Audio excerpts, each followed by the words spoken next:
Last जो topic था मेरा कि बैकअप प्लान कैसे करना है, और बैकअप प्लान जो था वो सबसे इम्पोर्टेंट है कि हम हमारे बिजनेस के अकॉर्डिंग बैकअप प्लानिंग कर रहे हैं। हमारे पास जो भी इनकम आता है, जो पैसा हमारे हाथ में आने वाला है, उसके अकॉर्डिंग बात चल रही थी।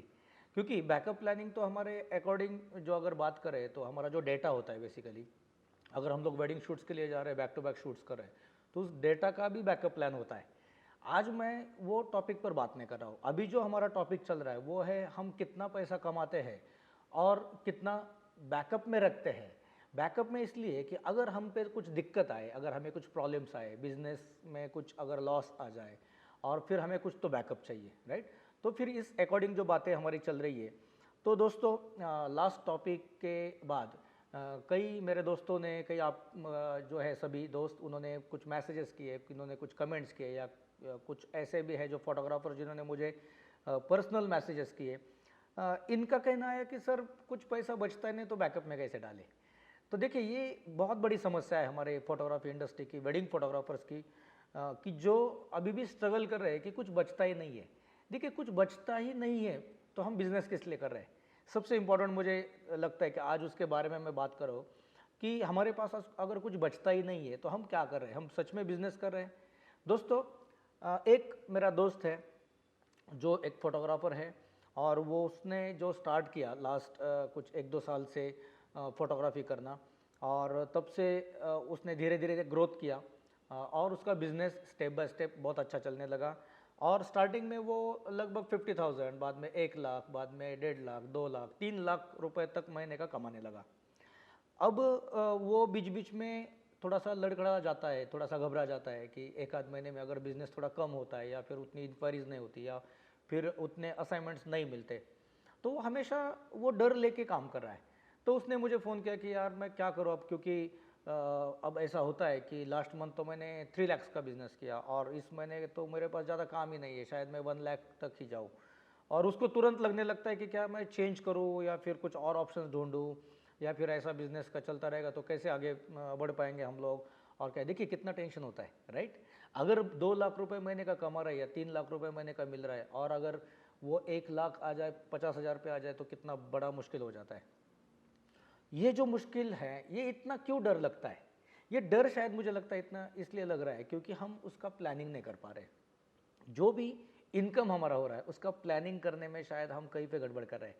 दोस्तों, हर महीने अगर हम प्रॉपर प्लान करें, प्रॉपर स्ट्रैटेजीज बनाएं और एक स्मार्ट बिजनेस करें, तो शायद हर महीने ग्रोथ कर सकते हैं हम लोग, राइट। अब जाके थोड़ा सा कभी प्लस माइनस होता है, कभी कभी कौन से मंथ में वो हो रहा है उसका शायद स्टडी करना होगा। 3 साल के लिए हमें ये सब ध्यान रखना होगा, उसके ऊपर फोकस रखना होगा कि जनवरी से लेकर दिसंबर तक कौन से जो मंथ है, दिसंबर में क्या हो रहा है, दिसंबर में अगर बहुत अच्छा बिजनेस कर रहा है और जनवरी में कम हो रहा है तो क्यों हो रहा है। तो शायद ये इस साल हुआ है, नेक्स्ट ईयर भी हो रहा है क्या, इसको थोड़ा सा सोचना पड़ेगा, इसके ऊपर वर्कआउट करना होगा। क्योंकि आपका आपका सीजन वाइज अगर बिजनेस है, सपोज आप वेडिंग फोटोग्राफर है, तो डेफिनेटली सीजन वाइज काम चलेगा। आपको नवंबर में स्टार्ट होगा तो शायद आप जून तक काम कर पाओगे, और उसके बीच में भी कुछ कुछ मंथ्स में मुहूर्त नहीं होते तो उसको थोड़ा सा कम होगा। लेकिन जितना भी काम हमें मिलता है, जितने असाइनमेंट्स मिलती है, उनका जो इनकम होता है उसका प्लानिंग करना बहुत ज़रूरी है।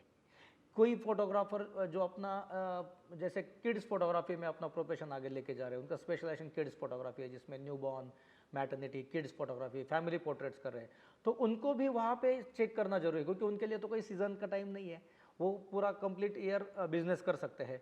लेकिन आप स्ट्रैटेजी क्या यूज़ करते हैं, देखो दो अलग अलग बातें हैं, उसके ऊपर अलग अलग टॉपिक्स में सेशन आएंगे, लेकिन ज़रूरी है डिस्कशन करना, शायद किसी को कुछ आइडिया मिल जाए। मैं जब आपके साथ डिस्कस करता हूँ तो मुझे भी कई आइडियाज़ मिलती है।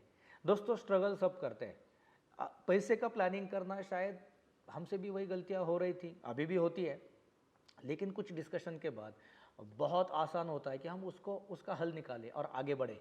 अगर आप कुछ अमाउंट का बिजनेस कर रहे हैं, राइट, अब आपको ये बड़ी दिक्कत हो रही है कि मैं इतना ही बिजनेस कर पा रहा हूँ कि मुझे उसमें से बैकअप प्लान के लिए कितना अमाउंट रखना है या कैसे रखूँ, मेरे पास बचता ही नहीं है। तो शायद आपका जो पैकेज जो आपने बनाया है ना, उसके ऊपर पहले काम करना होगा। कई लोग जो बोलते हैं ना, यार जितना मिले उतने में काम कर लेते हैं, तो उनके लिए ये बहुत बड़ी समस्या है।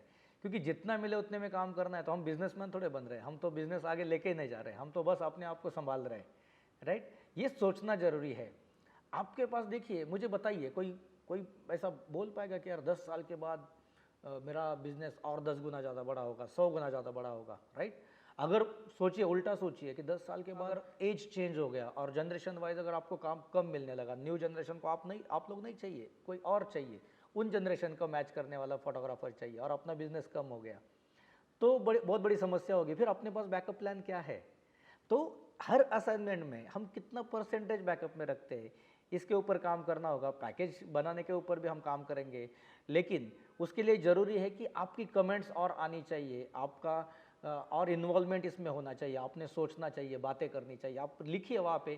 कुछ जो हमारे दोस्त हैं जिनको इसका भी दुख होता है कि भाई ये टॉपिक पे आप क्यों डिस्कशन कर रहे हैं, तो वो अजीब तरीके से अपनी लैंग्वेज यूज़ करते हैं। वो उनके संस्कार है, उनको कुछ कर नहीं सकते, क्योंकि अपने अपने संस्कार उसमें से रिफ्लेक्ट होते दिखते हैं।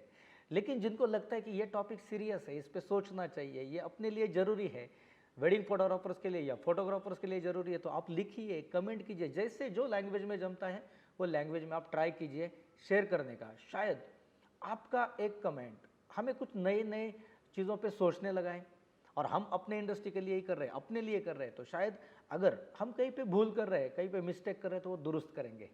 दोस्तों, टॉपिक बहुत बड़ा है। मैंने लास्ट टाइम भी गोल्ड में इन्वेस्ट करने के लिए कहा था कि वो भी एक बैकअप प्लान हो सकता है, क्योंकि हमें क्विक अगर रिटर्न चाहिए तो। लेकिन उसके जैसे और क्या क्या रास्ते हैं उसके ऊपर भी डिस्कशन करना है मुझे। एक्चुअली जो उनमें माहिर है, मास्टर्स है, उनके साथ भी चर्चा करनी है कि जिस पे मैं डिस्कशन करके आपके पास वो पॉइंट्स लेकर आऊँ, अगर आपके पास टाइम नहीं है तो। लेकिन उसके लिए आप पहले फोटो आरटीओ पे आइए, पहले सब्सक्राइब कीजिए, आप थोड़ा एनर्जी दीजिए, कमेंट कीजिए।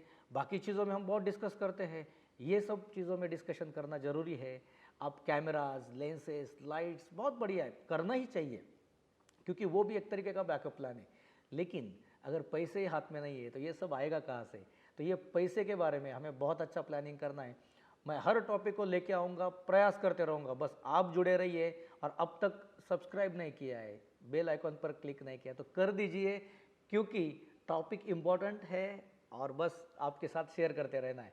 तो मिलते हैं नेक्स्ट टॉपिक में। वो भी डिपेंड करेगा आपके कमेंट्स के ऊपर कि नेक्स्ट टॉपिक क्या रहेगा। लेकिन ये बैकअप प्लान वाला टॉपिक और बहुत आगे चलने वाला है और डेप्थ में जाने वाला है। Thank you.